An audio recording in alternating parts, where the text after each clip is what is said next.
మనకున్న మంచివన్నీ దేవుని నుండి వచ్చినవే. ఆయన పగటివేళ వెలుగునివ్వడానికి సూర్యుణ్ణి, రాత్రివేళ వెలుగునివ్వడానికి చంద్రుణ్ణి, అలాగే నక్షత్రాలను చేశాడు. మనం నివసించేందుకు భూమిని సృష్టించాడు.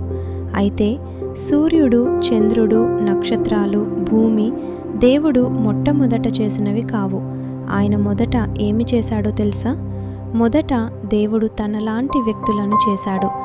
మనం దేవుణ్ణి ఎలా చూడలేమో అలాగే ఆ వ్యక్తులను కూడా చూడలేము. బైబిలులో వాళ్ళు దేవదూతలని పిలువబడుతున్నారు.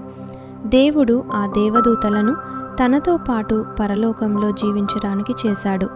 దేవుడు సృష్టించిన మొట్టమొదటి దూత చాలా ప్రత్యేకమైన వ్యక్తి. ఆయనే దేవుని మొదటి కుమారుడు. ఆయన తన తండ్రితో కలిసి పనిచేశాడు. మిగిలిన వాటినన్నింటిని చేయడానికి ఆయన దేవునికి సహాయం చేశాడు. సూర్యుణ్ణి, చంద్రుణ్ణి, నక్షత్రాలను, మన భూమిని కూడా తయారు చేయడానికి ఆయన దేవునికి సహాయం చేశాడు. మొదట్లో భూమి ఎలా ఉండేది? మొదట్లో భూమి మీద ఎవ్వరూ జీవించగలిగేవారు కాదు.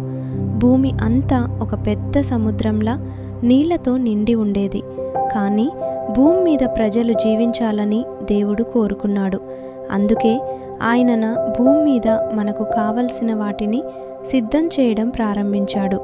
ఆయన ఏమి చేశాడు? మొదట భూమికి వెలుగు అవసరమైంది. కాబట్టి దేవుడు సూర్యుని నుండి వచ్చే వెలుగు భూమిపై ప్రకాశించేలా చేశాడు. రాత్రి పగలు ఏర్పడేలా చేశాడు.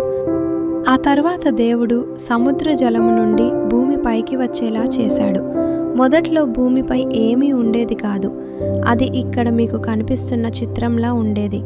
అప్పుడు భూమిపై పువ్వులు, చెట్లు, జంతువులు ఏమీ ఉండేవి కావు. చివరకు సముద్రంలో చేపలు కూడా ఉండేవి కావు.